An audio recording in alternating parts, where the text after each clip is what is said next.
Você já parou para pensar no que se esconde na sombra das cidades pequenas, no interior de Minas Gerais? Histórias perturbadoras percorrem as montanhas, sussurrando segredos que muitos preferem evitar. Lugares esquecidos, mas cheios de mistério, guardam encontros com o sobrenatural que desafiam qualquer lógica. Hoje vamos explorar 3 relatos reais que irão arrepiar até os mais céticos. Prepare-se para mergulhar em um mundo onde o inexplicável toma forma e o proibido parece ganhar vida. Será que você está pronto para desvendar esses mistérios? Mas antes de começar, inscreva-se no canal JPL React. Não esqueça de deixar o seu joinha no vídeo. Agora vamos pro vídeo, sem mais delongas.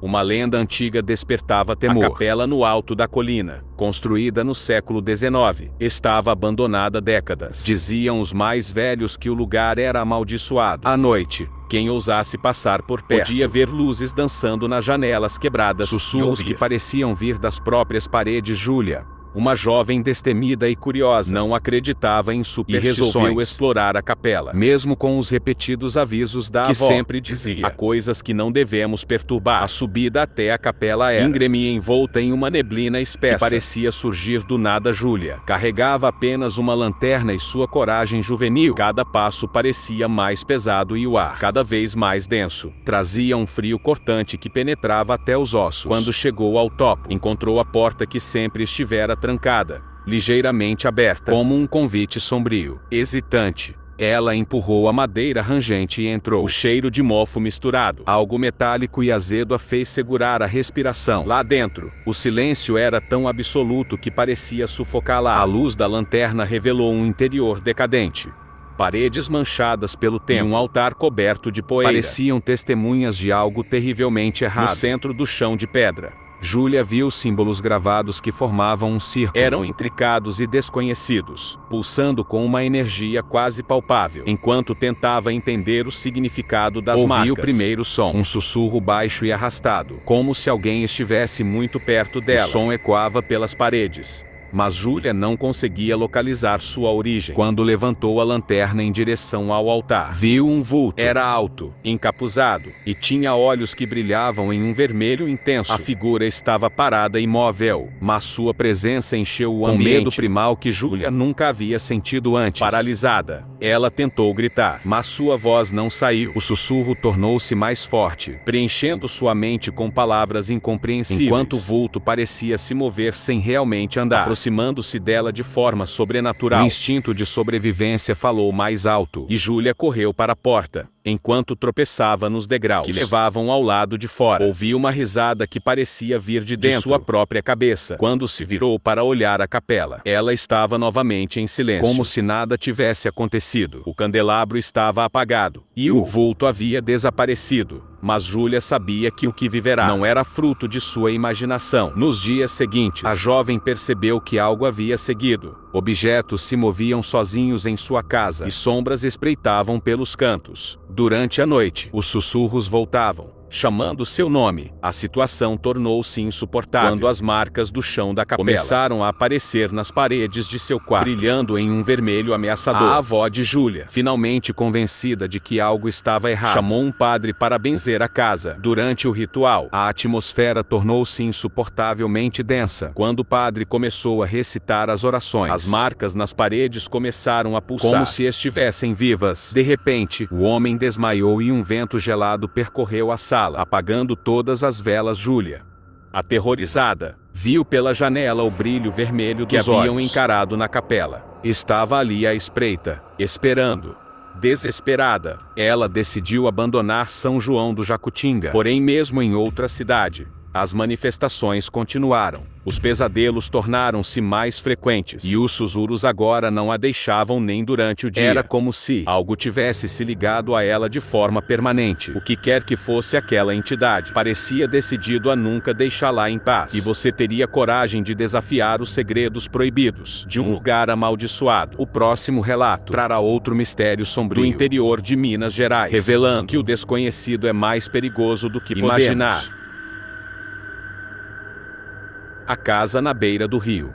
No pequeno distrito de Santo Antônio das Águas Claras, o tempo parecia passar mais devagar. A vida seguia tranquila, mas sempre havia algo que os moradores evitavam discutir. A antiga casa na margem do rio, a propriedade, isolada por um caminho de terra, ladeado por árvores retorcidas, havia sido abandonada há décadas. Segundo os mais velhos, pertencia a uma família que desaparecera misteriosamente. Apesar de ninguém se atrever a morar lá, a casa ainda era tema de conversas em tom baixo, cheia de histórias sobre sons inexplicáveis, risadas noturnas e luzes que surgiam nas janelas. André, um jovem curioso da região, sempre se sentiu atraído pelo lugar. Ele nunca acreditou nos rumores e via a casa como um desafio pessoal. Após convencer dois amigos, Marina e Pedro, decidiram explorar o local em uma noite de lua cheia, acreditando que seria uma aventura inofensiva. Equipados com lanternas, celulares e um gravador, os três partiram no início da noite. O caminho até a casa, iluminado pela luz prateada da lua, parecia mais longo do que o habitual, e o som constante do rio criava um cenário inquietante. Ao chegarem à porta da casa, sentiram uma leve hesitação, como se algo os observasse. A estrutura antiga e parcialmente em ruínas tinha uma presença quase viva, com paredes descascadas e janelas quebradas que pareciam olhos vazios. A porta estava entreaberta, revelando uma escuridão que parecia convidá-los a entrar. Ao atravessarem o limiar, o cheiro de mofo e madeira podre era esmagador. O interior da casa estava mergulhado em sombras, e o silêncio era tão profundo que o som de suas respirações parecia ensurdecedor. Exploraram os cômodos do térreo,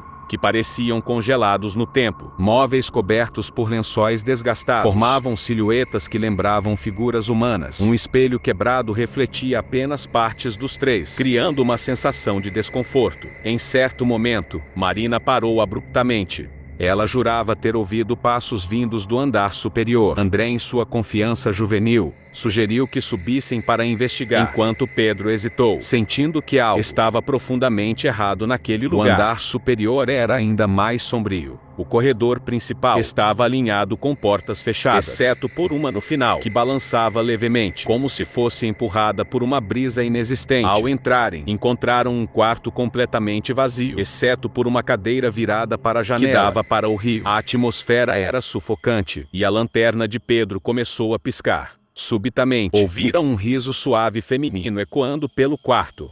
Mas não havia ninguém ali. Marina começou a filmar com o celular, enquanto André tentava capturar algum som com o gravador. De repente, a cadeira virou sozinha em direção a eles, emitindo um ruído estridente. Nesse momento, as lanternas apagaram simultaneamente, mergulhando o ambiente em completa escuridão. O riso se transformou em um choro profundo e angustiante, como se viesse de todas as direções. No meio da confusão, Pedro gritou ao sentir algo gelado tocar sua nuca, como dedos invisíveis. Em pânico, os três correram em direção à escada, mas o caminho parecia ter se alongado. Ao chegarem ao térreo, perceberam que a porta de saída estava fechada, embora ninguém tivesse trancado. Quando finalmente conseguiram abri-la, uma força invisível parecia resistir, e Marina sentiu algo puxar sua mochila. Ao saírem da casa, o ar fresco parecia mais pesado do que antes, e a sensação de estarem sendo observados não os abandonou. Enquanto voltavam para a cidade, Pedro percebeu que o celular de Marina ainda estava gravando. Quando pararam para assistir ao vídeo, o que viram os deixou sem palavras. Em vários momentos, uma figura feminina translúcida aparecia atrás deles, com olhos vazios e um sorriso macabro. No último trecho, a figura parecia segurar a cadeira e encarar diretamente, como se soubesse que estavam gravando. Ao final do vídeo, a voz dela podia ser ouvida, sussurrando: "Vocês nunca deveriam ter vindo." Nos dias que se seguiram, os três começaram a ter pesadelos recorrentes. Marina sonhava com a mulher puxando sua mochila para dentro da casa. André via o rio transbordando e levando a casa junto com ele. Pedro, por sua vez, acordava no meio da noite, com a sensação de estar sendo sufocado. Apesar do medo, ninguém na cidade acreditou completamente em suas histórias, mas outros moradores relataram ouvir risadas, choros vindos da direção da casa. Será que a entidade os marcou para sempre? Ou eles apenas despertaram algo que estava adormecido? O que parece claro é que alguns lugares guardam segredos que deveriam permanecer ocultos, e você teria coragem de entrar em uma casa que carrega tantas sombras do passado? O mistério da estalagem do fim do mundo.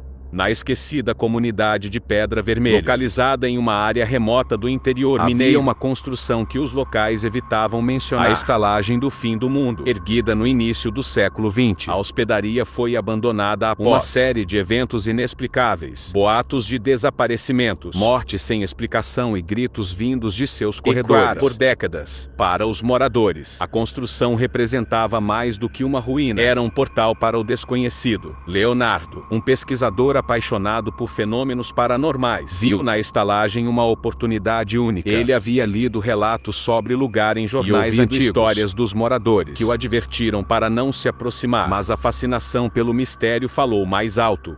Com equipamentos de gravação e medição de energia, Leonardo partiu para a exploração, acompanhado apenas de sua câmera e de sua determinação. Ele chegou ao local ao cair da tarde, quando o sol tingia as pedras de um vermelho vibrante, dando à paisagem um aspecto quase real. A fachada da estalagem era imponente, apesar do abandono. Janelas quebradas, portas semi-apodrecidas, silêncio perturbador faziam dela uma visão intimidadora. O pesquisador entrou, e o primeiro passo no interior parecia romper uma barreira invisível. O ar era mais frio do que deveria ser, e o eco de seus passos parecia duplicar, como se alguém o seguisse. O saguão principal era decorado com móveis antigos, cobertos por camadas de poeira e teias de aranha. No chão, marcas profundas formavam padrões que Leonardo reconheceu como símbolos de proteção ou de aprisionamento. Enquanto ajustava seus equipamentos, algo incomum aconteceu. Um relógio de pêndulo parado há décadas começou a funcionar, ecoando pelo ambiente com uma precisão sobrenatural. Leonardo registrou o evento com a câmera, mas ao revisitar a gravação, percebeu que o som não havia sido capturado. Determinado a entender, ele seguiu para os quartos, que exalavam uma sensação de abandono e sofrimento. Fotografias em preto e branco, ainda penduradas nas paredes, mostravam rostos de hóspedes que pareciam encará-lo, seus olhos seguindo pelos corredores. Quando chegou ao quarto número 13, um dos mais infames da estalagem, sentiu uma presença. O ambiente parecia pulsar com energia, e uma sombra deslocou-se rapidamente pelo canto de sua visão. Ao entrar, encontrou o quarto intacto, como se nunca tivesse sido abandonado. A cama estava arrumada, as janelas fechadas, mas o espelho no centro da parede chamou sua atenção. Havia algo nele. Algo que parecia se mover por trás do reflexo. Ele se aproximou e, enquanto analisava o espelho, houve um sussurro grave e inconfundível: "Você não deveria estar aqui." Apavorado, Leonardo deu um passo para trás, mas o espelho reagiu como água sendo tocada, ondulando e mostrando imagens perturbadoras. Vultos de pessoas deformadas e chamas apareceram, seguidos de uma figura encapuzada, com mãos desproporcionalmente longas. Antes que pudesse reagir, um baque forte soou atrás dele. A porta do quarto se fechou sozinha, e o ranger era como um grito agudo. O pesquisador tentou abrir a porta, mas ela não cedia. A sensação de ser observado tornou-se insuportável. Na tentativa de fugir, Leonardo arremessou uma cadeira contra o espelho, que se partiu em milhares de pedaços. Contudo, ao invés de cair no chão, os fragmentos permaneceram suspensos no aviso de recebimento. Cenas de outros tempos, hóspedes correndo, gritos abafados e uma figura sombria arrastando corpos pelo corredor preenchiam as imagens. Cada pedaço parecia mostrar um fragmento de uma história, mas aterrorizante. Então, como em um estalo, todos os fragmentos caíram, e o silêncio voltou a reinar. Conseguindo finalmente abrir a porta, Leonardo correu para o andar de baixo, mas o cenário havia mudado. O saguão agora estava repleto de vultos translúcidos, imóveis, mas de aparência grotesca. Eles não tinham rostos, apenas silhuetas deformadas que pareciam derreter. Quando ele tentou atravessar o espaço, as figuras começaram a se mover, bloqueando seu caminho. Uma risada profunda e sarcástica ecoou pelo lugar, e ele percebeu que a entidade principal estava na estalagem, mas que a estalagem inteira era a entidade. Com o último esforço, Leonardo conseguiu alcançar a saída, mas o impacto psicológico já estava feito. Mesmo longe da estalagem, ele continuou a sentir sua influência. As imagens perturbadoras invadiam seus sonhos, e os relógios de sua casa começavam a funcionar. À noite, sempre no mesmo horário, 3h33 da manhã. Cada vez que ele olhava para os reflexos, sentia que algo observava de volta, como se a estalagem tivesse marcado sua alma para sempre. Essa história é mais do que um conto assustador. É um aviso. Há lugares que guardam segredos que deveriam permanecer intocados. E você teria coragem de desbravar os mistérios de um lugar sobrenatural? O que essas histórias nos ensinam sobre o desconhecido? Será que estamos preparados para lidar com aquilo que não podemos explicar? As sombras do interior de Minas Gerais continuam guardando seus segredos, mas elas nos deixam aviso. Nem tudo deve ser descoberto. E você, teria coragem de explorar os lugares que outros evitam? Ou prefere acreditar que o silêncio dessas histórias é apenas fruto da imaginação? Deixe nos comentários o que você faria em cada uma dessas situações. Já viveu algo parecido? Compartilhe sua experiência. E não se esqueça, para continuar explorando os mistérios do sobrenatural, inscreva-se no canal e ative o sininho. Assim você não perderá nenhuma nova história que o fará questionar a realidade. Porque afinal, o desconhecido está mais perto do que você imagina.